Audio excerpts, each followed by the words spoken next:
Current affairs का the Hindu का short notes है। तो सबसे पहला जो न्यूज़ है वो एआई फोटो रियलिस्टिक कंटेंट से है। मतलब कि एआई से जो उल्टा सीधा मतलब फोटो बनाया जाता है किसी भी रियल पर्सन का, जैसे आप लोगों ने देखा होगा प्रधानमंत्री हो गए या किसी कोई भी हीरो हीरोइन हो गया बॉलीवुड का, तो उसका उल्टा सीधा जो एआई से कंटेंट बनाया जाता है उसी के ऊपर सेंट्रल गवर्नमेंट ने जो है वो आईटी एक्ट इंफॉर्मेशन सूचना प्रौद्योगिकी अधिनियम जो है 2021 में कुछ संशोधन किया है। तो संशोधन क्या है कि कोई भी तरह का जो फोटो रियलिस्टिक मतलब एआई से कंटेंट अगर बनाया जाएगा तो उसमें ना लेबल करना अनिवार्य होगा। जैसे कि कोई भी एक फोटो है तो अगर वो एआई से जनरेट किया हुआ है, ठीक है, किसी भी, तो वहां पे लिखना पड़ेगा कि ये एआई से जनरेटेड है। इस तरह का लेबलिंग अनिवार्य है, ठीक है। उसके बाद बोला गया है कि कोई भी अवैध सामग्री को हटाने की जो समय सीमा, मान लीजिए कि कोई भी कंटेंट इस तरह का बनाया, ठीक है, मान लीजिए कि मैं ही हूँ, कोई यूट्यूबर हूँ और इस तरह का कोई एआई से कोई कंटेंट बनाती हूँ तो उसमें लेबलिंग लिखना जरूरी है। अगर मैंने नहीं लिखा है तो जो कंपनी है, जो मतलब मान लीजिए यूट्यूब कंपनी है, यूट्यूब पे अगर मैं ये कंटेंट डालती हूँ तो यूट्यूब कंपनी का जिम्मेदारी होगा कि इस कंटेंट को जो है वो हटा दे, ठीक है, या फिर उसको जो है वो मतलब समय सीमा जो है कि 2 घंटे से 3 घंटे के अंदर उस कंटेंट को हटाने का जो है हमको मतलब बात बोलते, ठीक है। पहले ये 24 से 36 घंटे का था, लेकिन अभी 2 से 3 घंटे कर दिया गया है। उसके बाद उपयोगकर्ता मतलब जो भी उपयोग करता है उसको डिस्क्लोजर खुलासा करना होगा, ठीक है। जो मतलब एआई कंटेंट कर बना रहा है उसको ये खुलासा करना होगा, ठीक है, कि वो एआई कंटेंट है या डीप फेक है, ठीक है। और अगर नहीं तो फिर कंपनी का जिम्मेदारी होगा कि वो स्वयं जो है वो लेबल करे और डीप फेक को हटाए, ठीक है। स्वयं उसको एआई लेबल कर दे कि हाँ ये एआई से बनाया हुआ है और वो अगर गलत है तो वो डीप फेक है और उस कंटेंट को हटाने का जिम्मेदारी जो है वो कंपनी के ऊपर आएगा, ठीक है। तो यही न्यूज़ है। उसके बाद नेक्स्ट न्यूज़ है इकोलॉजिकल डिस्कलरेशन से, ठीक है। तो प्रकृति के रंग में परिवर्तन को ही इकोलॉजिकल डिस्कलरेशन बोला जाता है, जो कि क्लाइमेट चेंज की वजह से हो रहा है।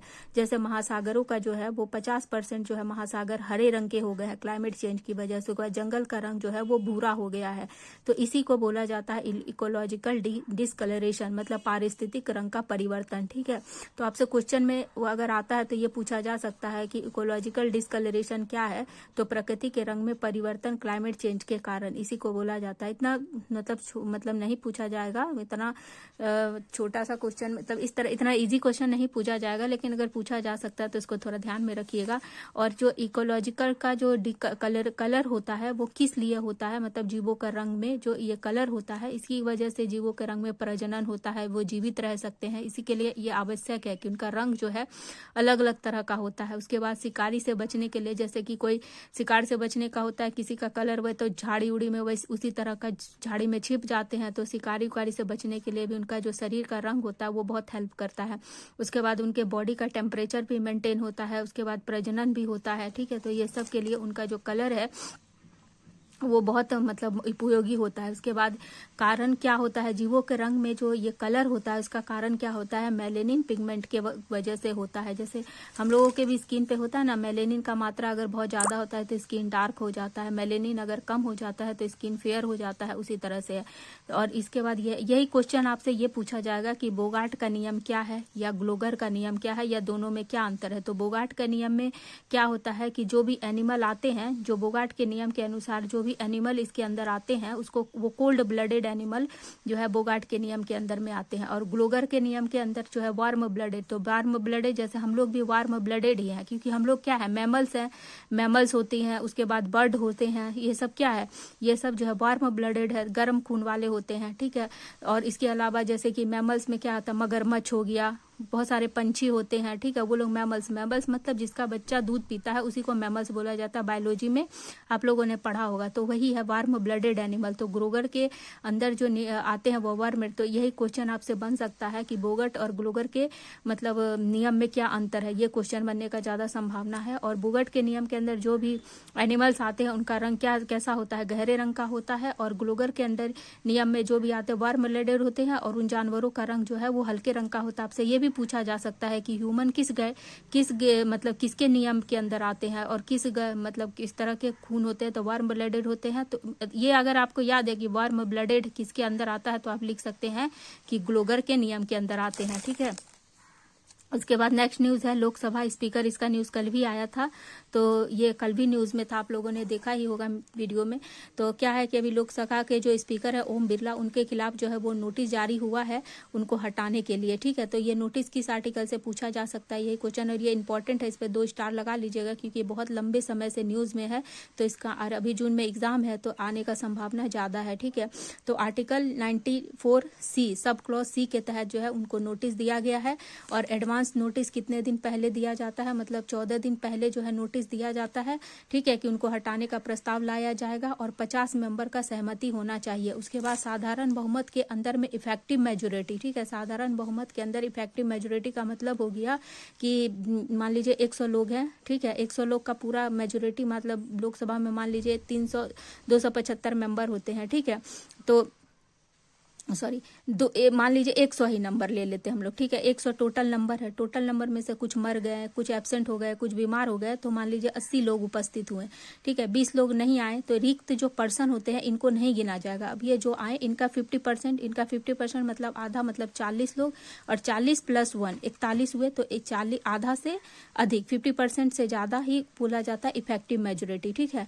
तो 40 + 1 कर दिए हम लोग, तो क्या हो गया, मतलब 50% से आधा ज्यादा हो गया, तो इतने लोग, इसमें रिक्त सीट शामिल नहीं। रिक्त कौन सा, जो मैंने 20 बताया कि बीमार पड़ गए या मर गए या नहीं आए, तो 20 सीट खाली है तो उनको नहीं गिना जाएगा, ठीक है। उसके बाद क्या है कि लोकसभा का मेंबर मतलब कब कब वो अपना सीट खाली कर सकते हैं, तो जब वो लोकसभा का मेंबर नहीं रहते हैं, सदस्य नहीं रहते हैं, रिजाइन दे देते हैं डिप्टी स्पीकर को, और प्रस्ताव पारित हो जाता है, ठीक है, ऑल मेंबर्स के द्वारा, सभी लोकसभा के सभी सदस्यों के द्वारा उनके खिलाफ प्रस्ताव पारित किया जाता है, तो ये 3 कंडीशन होता है। और अगर उनका जो विचार है, प्रस्ताव जो है, उनको हटाने का प्रस्ताव विचाराधीन है, ठीक है, विचाराधीन है, ठीक है, उनके प्रस्ताव, तो वो बैठक में भाग ले सकते हैं, बोल भी सकते हैं, लेकिन वोट भी कर सकते हैं फर्स्ट पहला वोट फर्स्ट इंस्टांस में, मतलब इसको बोला जाता है फर्स्ट इंस्टांस, या हिंदी में प्रथमतः वो वोट भी कर सकते हैं, लेकिन कास्टिंग वोट वो नहीं कर सकते हैं, ठीक है।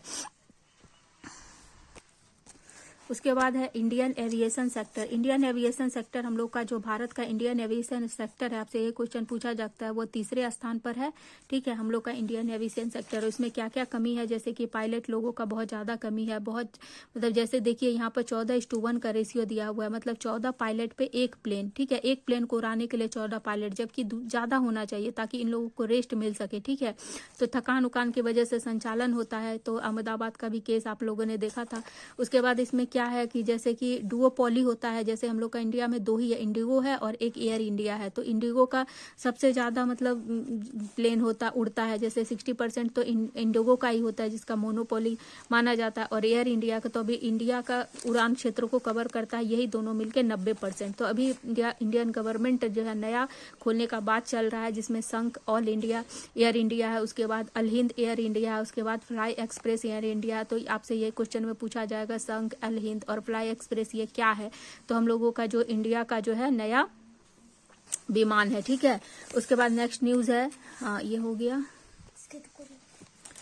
सूरज पोर्टल, ये भी बहुत इंपॉर्टेंट है क्योंकि अभी ये भी बहुत ज्यादा न्यूज में है, तो सूरज पोर्टल का भी आने का चांस है, तो आप 2 स्टार लगा लीजिएगा। ये क्या है सूरज पोर्टल, तो सूरज का फुल फॉर्म है सामाजिक उत्थान रोजगार लाभ जन कल्याण, ठीक है। ये वंचित वर्गों के लिए, समाज का वंचित वर्गों के लिए, जैसे कि SC ST OBC हो गए, इनके उत्थान के लिए जो है इस ये कैटेगरी के जो उद्यमी होते हैं उनको 1 लाख तक का ऋण दिया जाता है। तो अभी इसका ऋण जो है वो मतलब 1 लाख से भी ज्यादा लोगों को ऋण दिया जा चुका है, कितना 1.39 लाख लोगों को ऋण का जो है सहायता दिया जा चुका है, इसीलिए ये न्यूज में आया था। और किस मंत्रालय के तहत आता है, तो सामाजिक अधिकारिता मंत्रालय के तहत आता है।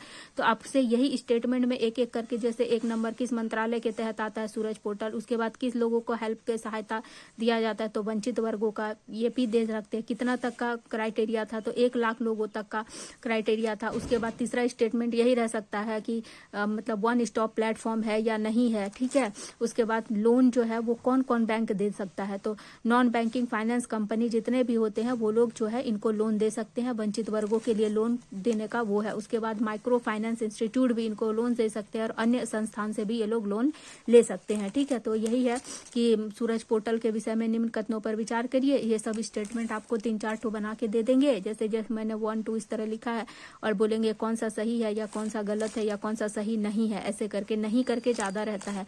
उसके बाद नेक्स्ट है कि ऑस्ट्रिया के वियना में हम लोगों का जो है एक पिलर पाया गया, स्तंभ पाया गया। वो स्तंभ 18वीं से 19वीं शताब्दी का माना जा रहा है और ये इसको भारत लाने का बात चल रहा है। ये कहाँ पे मतलब रिलेट कर रहा है, मतलब बोला जा रहा है कि ये तमिलनाडु का स्तंभ है, क्योंकि इसमें जो जो मतलब आकृति मिला है, जैसे विष्णु का, गरुड़ का, संत का, हंस का, इस सब का आकृति मिला है, तो अंदाजा लगाया जा रहा है कि तमिलनाडु का है, जिसको भारत लाने का भी बात चल रहा है, ठीक है। उसके बाद नेक्स्ट न्यूज है भारत श्री परियोजना। भारत श्री परियोजना किसके तहत काम करता है? तो आर्कोलॉजिकल सर्वे ऑफ इंडिया। वो नहीं, इस तरह से क्वेश्चन बन सकता है कि भारत श्री परियोजना क्या है? तो भारत श्री परियोजना जो है पुराने शिलालेख होते हैं उनका दस्तावेजीकरण और डिजिटलाइजेशन, मतलब डिजिटल पहल, एक तरह का डिजिटल पहल है कि उनको जो है वो रिकॉर्ड उनका बनाया जा सके। आर्कोलॉजिकल सर्वे ऑफ इंडिया के द्वारा, ASI के द्वारा जो है भारत श्री परियोजना, जितना भी पुराना मतलब शिलालेख है उन लोगों का जो है वो दस्तावेज बनाया जा सके, इसी के लिए भारत श्री परियोजना है। तो ये भी इंपॉर्टेंट है, ध्यान में रखिएगा। उसके बाद नेक्स्ट न्यूज है डिलॉयट कंपनी जो है वो एक मतलब नया AI बनाया है। कौन सा AI बनाया है? JNW AI बनाया है डिलॉयट कंपनी, ठीक है। उसके बाद नेक्स्ट न्यूज है कि हम लोग का इंडिया का जो कोयला का खपत है, मतलब अगले 25 वर्ष में, आने वाले 25 वर्ष में बढ़ने वाला है, कोयला का खर्चा बढ़ने वाला संभावना है। इसका कारण क्या है कि इंडस्ट्रियल डेवलपमेंट हो रहा है, एनर्जी का मतलब डेवलपमेंट हो रहा है, उसके बाद बिजली उजली प्रोड्यूस किया जाता है। तो आपका मेंस में अगर इससे रिलेटेड कोई क्वेश्चन आता है तो आप ये लिख सकते हैं, ठीक है। उसके बाद है नेक्स्ट है इंडिया और बांग्लादेश के बीच में एक व्यापार समझौता हुआ है। इसके वजह से भारतीय के व्यापारियों लोग जो है बहुत मतलब ये कह रहे हैं कि भारत में अगर ये व्यापार बांग्लादेश से कपड़ा उपड़ा आने लगेगा तो भारत का कपड़ा और परिधान को नुकसान हो सकता है, भारत के व्यापारी लोग को नुकसान हो सकता है। तो आज का यही न्यूज था। मिलते हैं फिर नेक्स्ट न्यूज में। आप लोगों को मेरा वीडियो अगर पसंद आता है तो प्लीज वीडियो को लाइक और सब्सक्राइब जरूर करिएगा। इसके अलावा पॉलिटी का छोटा छोटा शॉर्ट्स वीडियो जो है प्रियम्बल का और अनुसूचियों का मेरे शॉर्ट्स चैनल पे है, तो आप लोग जाके उसको जरूर देखिएगा। और वीडियो पसंद आता है तो लाइक और सब्सक्राइब जरूर करिएगा। मिलते हैं फिर नेक्स्ट वीडियो में।